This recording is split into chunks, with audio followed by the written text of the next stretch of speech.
Pronto. O nosso assunto está sendo gravado. Mais uma vez, bom dia a todos e todas que fazem parte desse momento da nossa escola Oswaldo Studart, tá bom? Quem fala aqui é o professor André Costa, e nós vamos dar o pontapé inicial, falarmos a grandeza e a importância dessa disciplina tão importante para o conhecimento do mundo, que é a história, tá bom? E lógico, nós vamos começar aqui a compartilhar uma tela para podermos socializar todas as informações trabalhadas. Acredito que esteja abrindo aí para vocês, tá? Deve estar abrindo para vocês. Tranquilo? Estão vendo? Beleza?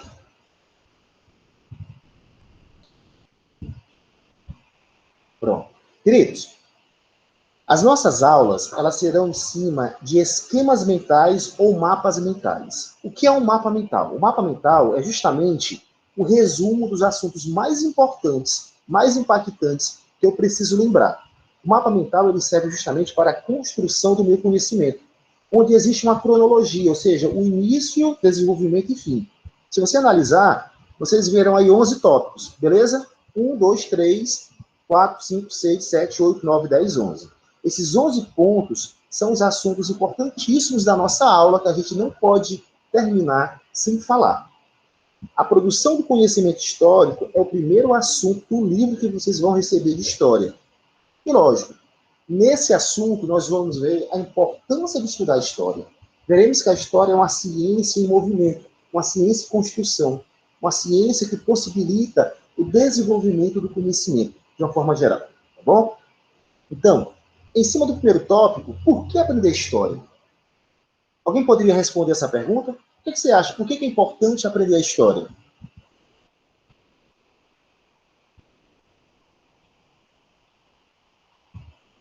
Professor, por favor, faça as honras da casa. Pronto.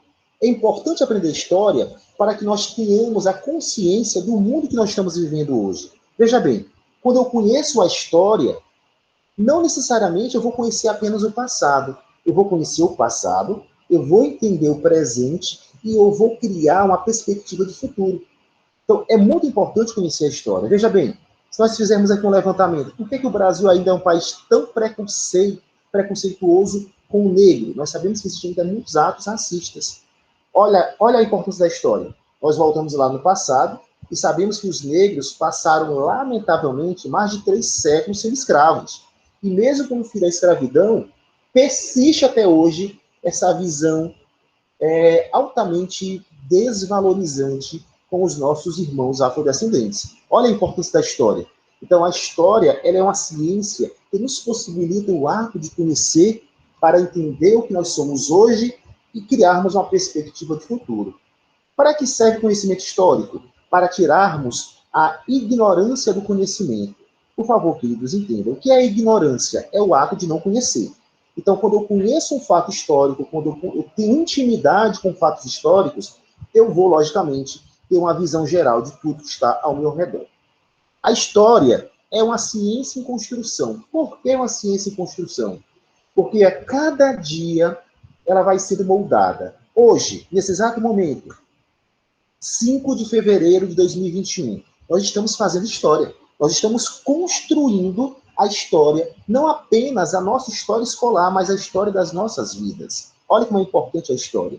Então, ela é uma ciência em construção, por quê? Porque os pedreiros que a idealizam, são todos os seres humanos que viveram e vivem no nosso planeta chamado de Terra. Então, ela sempre será construída, idealizada, será erguida para a posteridade, tá bom? É muito importante nós termos essa consciência. E detalhe, a história, ela é uma ciência, ela busca em cima dos seus métodos, em busca das suas pesquisas, ela busca respostas verdadeiras, mas a história não trabalha com verdade absoluta, trabalha com verdade relativa. Vamos explicar aqui o que é uma verdade absoluta e uma verdade relativa. Se eu pegar o meu telefone desta altura, se eu soltar, o que vai acontecer? Ele vai cair. Vocês concordam comigo? Sim, professor. Isso é uma verdade absoluta. A história, ela trabalha com verdades relativas. O que é uma verdade relativa? O que é verdadeiro hoje nos livros, daqui a 5 anos, 10 anos, 20 anos, não pode ser. Exemplo, vou dar aqui um exemplo bem claro para vocês. Eu acho que vocês lembram, em algum momento da história que vocês estudaram, que o Brasil teve um presidente chamado Getúlio Vargas. Segundo a história, Getúlio Vargas, em 54, tirou a sua própria vida com um tiro no peito. Isso é que está nos livros históricos. Mas daqui a 5 anos, 10 anos, ou amanhã, algum historiador pode descobrir que essa história não é verídica. Aí é construída uma outra história. Veja como a história ela é uma ciência em movimento, construção, e aborda fatos relativos. Tá? Aqui é uma definição, queridos, do nosso tópico 3, tá bom? Muito interessante. A história é a disciplina que estuda a vida humana em sociedade ao longo do tempo. Desde a antiguidade, lá na Grécia Antiga, lá com Heródoto e outros homens que viriam, os homens começaram a trabalhar, a estudar, a analisar os fatos, investigar os fatos, analisar os fatos e, logicamente, guardá-los para a posteridade. É bem verdade, tá, que a partir do século XX, no quarto tópico, a história ganhou novos rumos. É interessante que vocês saibam que até o século XX, ou até o final do século XIX, o que era história para muitos historiadores? Os grandes feitos, os reis, as rainhas, as grandes batalhas. E a história nossa, a história do homem pobre, a história da lavadeira, não era contada. A história, ela mudou totalmente nos dias atuais. Professor, você quer dizer o quê? Que até o século XVIII, XIX, até o século XIX, no começo do século XX, a história, ela era a história das elites, dos grandes feitos. Hoje, o historiador, a importância daquele mendigo, daquela pessoa que está passando fome, lá na capital do estado do Ceará, é tão importante para o estudo histórico como os grandes presidentes que existem nos dias atuais. Então, professor, deixa eu ver se eu estou entendendo. Hoje, os historiadores, a história de uma forma geral, ela valoriza todos os assuntos que existem na sociedade. Exatamente. É isso que eu queria falar para vocês, tá bom? É muito importante termos essa visão. Tudo é analisado, todos os fatos. Diariamente nós fazemos história. Então, tudo que o homem faz, seja ele pobre, ou rico, ou milionário, é abordado pela história. Tá bom? Professor, mas como é que a história trabalha? A história trabalha com fontes históricas, tá? Professor, o que seriam as fontes históricas? São todos os resquícios de algo que aconteceu. Um exemplo, imaginemos que o seu pai, ou sua mãe, ou seus avós estejam fazendo, tá? Seus pais, bom dia, para quem entrou agora, professor André Costa, sejam todos bem-vindos ao nosso assunto, tá bom? Estamos trabalhando aqui a importância da história. Veja bem, nós paramos no tópico 5. O que são as fontes históricas? Tá? Se nós pararmos para pensar, vamos dar aqui um exemplo. Imaginemos que os seus familiares estão fazendo um poço, uma cacimba, próximo das suas casas. Com 10 metros de profundidade, são encontrados cerâmicas, tá? Peças feitas de argila. O que seria isso, professor? Uma fonte histórica. Vocês concordam que essa cerâmica ela foi feita por alguém? Lógico. E se ela foi feita por alguém, aquela fonte histórica que foi encontrada, ela vai ser estudada, pesquisada, analisada para descobrir quanto tempo ela foi construída, como é que ela foi soterrada. Pelaquela cerâmica, dá para perceber como era o meio de vida das pessoas, que as pessoas viviam. Então, as fontes históricas são todos os resquícios ou fragmentos de um passado vivenciado por muitas ou por poucas pessoas. Tá, gente? Então, professor, o historiador, ele usa as fontes históricas como seu instrumento de pesquisa? Exatamente. Tá? As fontes históricas, elas podem ser textuais, livros, revistas, jornais, a Bíblia Sagrada, tá? Bom dia, Marcelo, seja bem-vindo à nossa aula. Nós estamos aqui socializando a importância da história, estamos no tópico 5, as fontes históricas, tá? Então, aprendemos que as fontes históricas podem ser todos os resquícios de um passado. Então, o que são fontes históricas textuais? Livros, revistas, tudo que nós podemos ler. O certificado, o seu certificado do fundamental é uma fonte histórica. O certificado do ensino médio, de um curso profissionalizante ou de nível superior. O seu certidão de nascimento, o certidão de casamento dos seus pais, tudo são fontes históricas textuais, tá? E o que é uma fonte histórica visual? É aquilo que nós vemos, logicamente, exposto, como uma foto do seu telefone, professor. Antes de começar as aulas, eu viajei para o interior do Ceará, eu estava em alto mar, professor, com os meus pais ou avós, tirei fotos sensacionais. Isso é uma foto histórica, tá? É algo visual, é um recorte de um passado. Professor, os antigos, eles faziam pinturas nas cavernas, as pinturas rupestres. É uma fonte histórica visual? Com certeza, tá? Fonte histórica material são as casas, os museus, as praças públicas. Exemplo, para quem mora no Iguape, ou para quem mora no Novo Iguape, tá? Ou até mesmo no presídio. A praça pública da Igreja Matriz é uma fonte histórica material, tá? Onde nós podemos estar, tá bom? Todas as fontes históricas materiais são justamente construções idealizadas pelo homem. Professor, no ano passado, há alguns anos atrás, eu visitei o Museu Histórico de Aquiraz. É uma fonte histórica, como a Igreja Matriz de Aquiraz. E o que é a cultura imaterial? Tá? São fontes históricas que não são palpáveis. Exemplo, os mitos, o folclore. Quantas histórias vocês escutaram dos seus pais, avós, outras pessoas? Olha, meu filho, minha filha, no passado o Iguape era assim, assim, assado. As coisas eram desse jeito. Nós pescávamos desse jeito. Veja bem, você está escutando. Você não pode pegar aquilo que você está escutando. É algo imaterial. Então, uma música, uma entrevista, uma lenda contada, algo passado de geração para geração de forma oral, é uma cultura imaterial ou fonte histórica imaterial, tá? Então, professor, hoje em dia os historiadores trabalham com todas essas fontes históricas, exatamente, textuais, visuais, materiais e a cultura imaterial, tá? O sexto tópico, quem faz a história? Todos nós. Nós somos o sujeito da história. Eu acho que vocês já escutaram essa expressão. O que é ser o sujeito da história? É fazer a história. Nós estamos inseridos dentro dela, diariamente. Repito aos amigos que estão aqui com a gente. Nós estamos fazendo história nesse exato momento. Bom?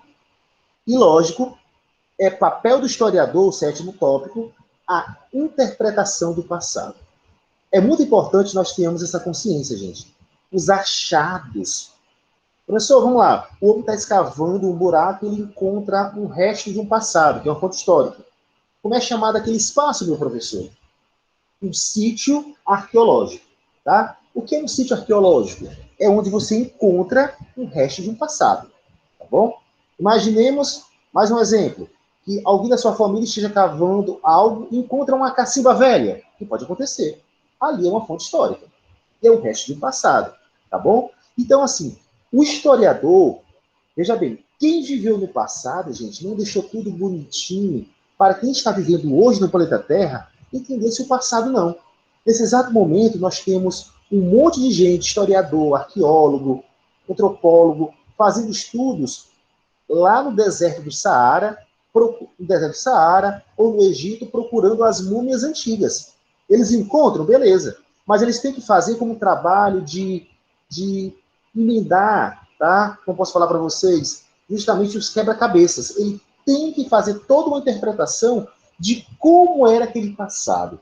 Então, quem viveu no passado não necessariamente deixou tudo bonitinho para nós entendermos nos dias de hoje.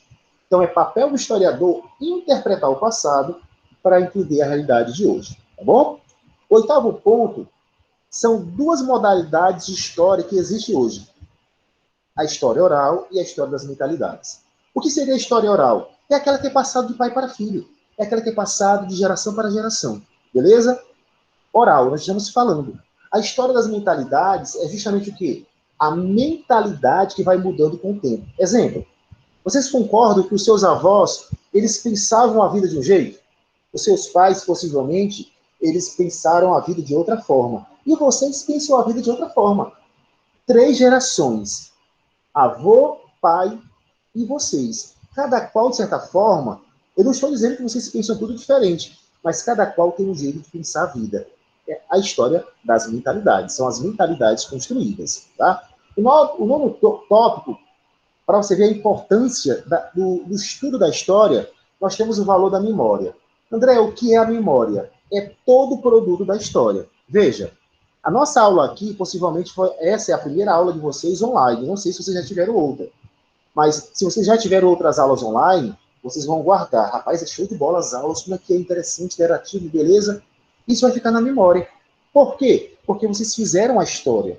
Então, o que é a memória? É o produto da história. É tudo que nós fizemos. Tá bom? Então, André, eu lembro quando eu tinha 5, 6 anos de idade, como eu vivia. É a memória. Veja, é um produto de uma história que você fez. Tá bom? E o tempo é a matéria-prima da história. Tá? Sem o tempo, nós não tínhamos história.